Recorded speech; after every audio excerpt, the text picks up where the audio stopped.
Hi everyone, it's Severeena, and you can call me Sevi. I want to do a let's study together today for Japanese. For disclaimer, I'm also studying with you, so this is not me teaching you, this is me studying together with everyone watching. Hehe. Okay, so today I'm gonna be studying Hiragana vowels. So if you're curious, you can read this as hiragana. Boin means vowels. So today we're gonna do hiragana vowels together. Yay! Okay. As we know, the vowels doesn't change in any language, I think. So A, I, U, E, O are the vowels, but the way hiragana wrote those vowels are different. So this is A, I, U, E, O, I, U, E, O. So simple, right? So simple. Let's move to the first vowel, A. So not A, it's A. Let's learn the stroke order. The stroke order started from the horizontal, one, and then the vertical, and then the squiggly, the one that's shaped like no in hiragana.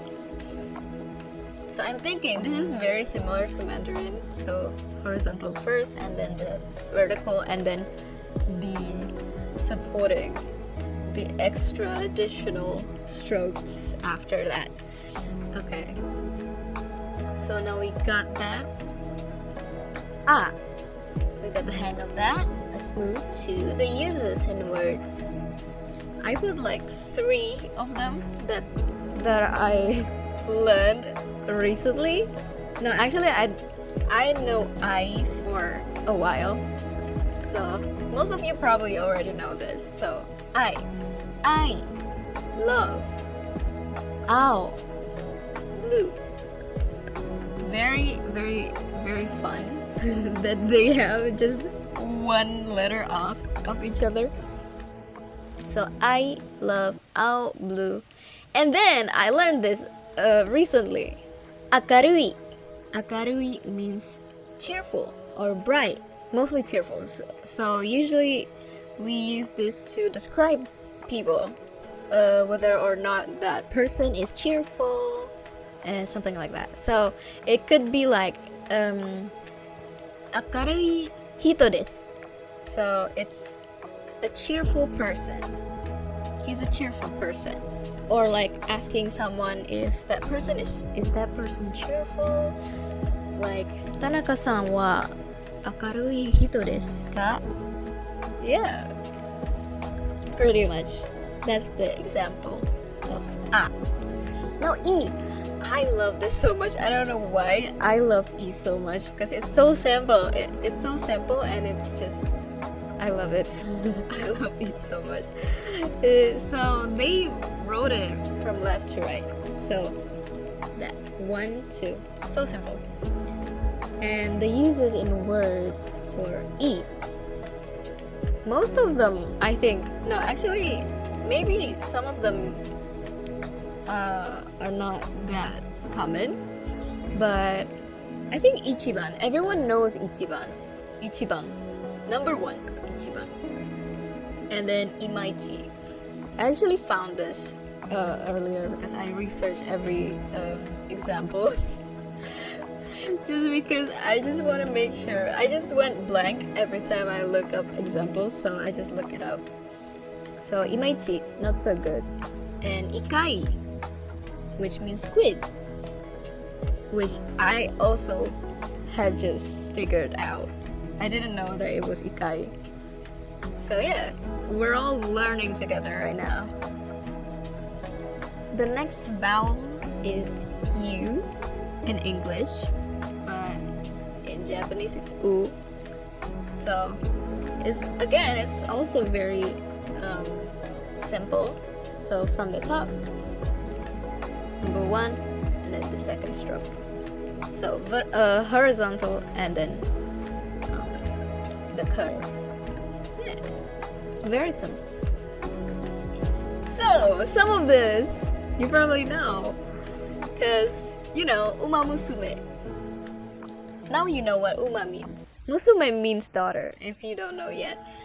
So Uma Musume means horse daughter, which probably you guys already know, but it's so fun. I love it. Uma, horse. And then Ushi, cow, which I also just figured out. Umai is good. Umai. So like sometimes I found like mukbang video of a Japanese guy. He's eating such good foods. Like the last time I saw him eating raw salmon, I mean like sashimi salmon, and it looks so good, guys. It looks so good. And every time he ate the salmon with every single condiments he has, he said umai, umai, umai, umai. So he's just saying good, tasty. Yeah. If you know what I mean, if you've seen the reels I've seen, oh my god, you'll understand immediately what I mean. The next one is A. This one is a little bit more complicated because there are 3 strokes. It's the same as A, because A is also 3 stroke. So the first one is starting from the top. Once again, the horizontal and then the curved one and then curve from the bottom. And there we go. 1, 2, 3. And then you've written A. By the way, this is actually connected, but the stroke order just order us to, you know, not be a menace and not write it from the back. Because, you know, some of the people write A like E. You know what? Some of the people write things very oddly, and yeah, they just want us to write in a not menacing way, probably. But I don't know. I don't know if anyone could notice. So the uses in words, most of these I didn't know before. So eiga. So we have an I as well here, so eiga, which means movie. Honestly, this was something I got from looking up Japanese words starting with A. So I'm not sure about the accuracy. About this for this one and this one, because I've just acquired this vocab, honestly. So eiga, movie. Eto. I always use eto to piss my friends off. Like I would do that little hand that's just like, you know what I mean? Come on, man. And then I would say eto, but in a really deep voice. So like eto. So yeah, eto means well. And then the last one is esa. Esa means bait. The last vowel, we got O. This one is also intricate, but once again, it started from the left. Number 1, horizontal, and then number 2, and then number 3. So 1 horizontal, 2 vertical and curved, and then number 3, this is the dot in Hanzi. In Hanzi, this is a dot. And I think in this stroke order, I like to think that they want to count the stroke order from the leftmost start of the stroke to the rightmost. So number 1 is the most left, starting from here to there, and then moving to a little bit to the right is the second one, and then the rightmost is the dot.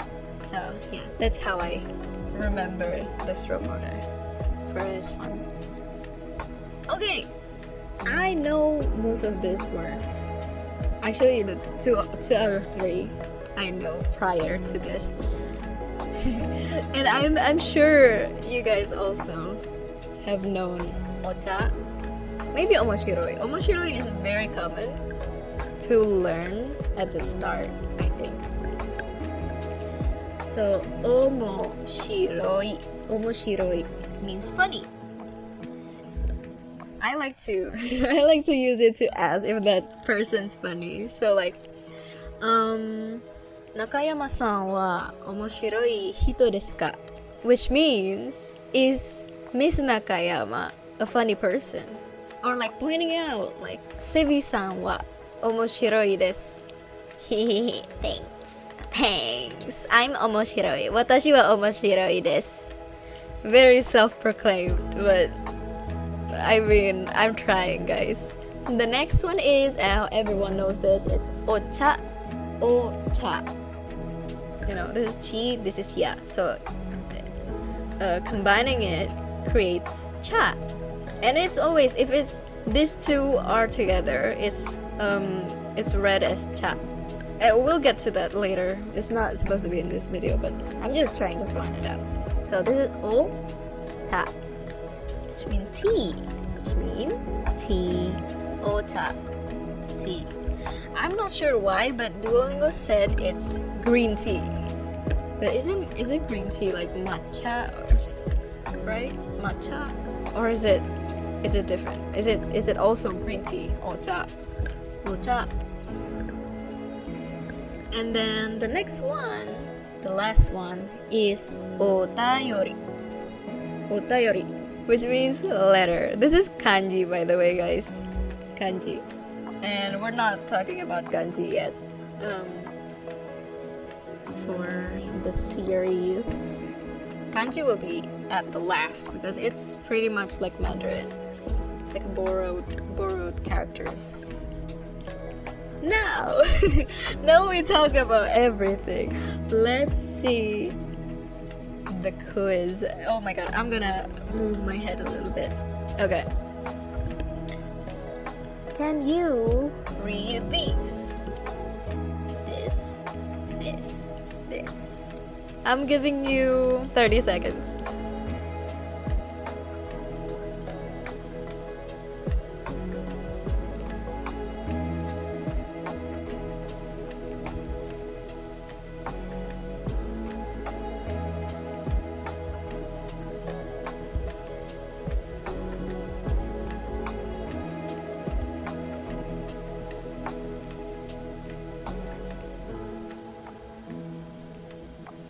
Okay, have you guys guessed? Let's see the answer. So the answer was ai, iye, and o. This means love. This was in our examples earlier. And then iye means no. Did you guys get all of them? Thank you for studying with me today. It's been so fun. Yay! I hope it's been fun for you guys too. And I hope you guys can understand what I'm saying. Thank you for coming and study with me today. And I'll see you in the next one. Bye, guys.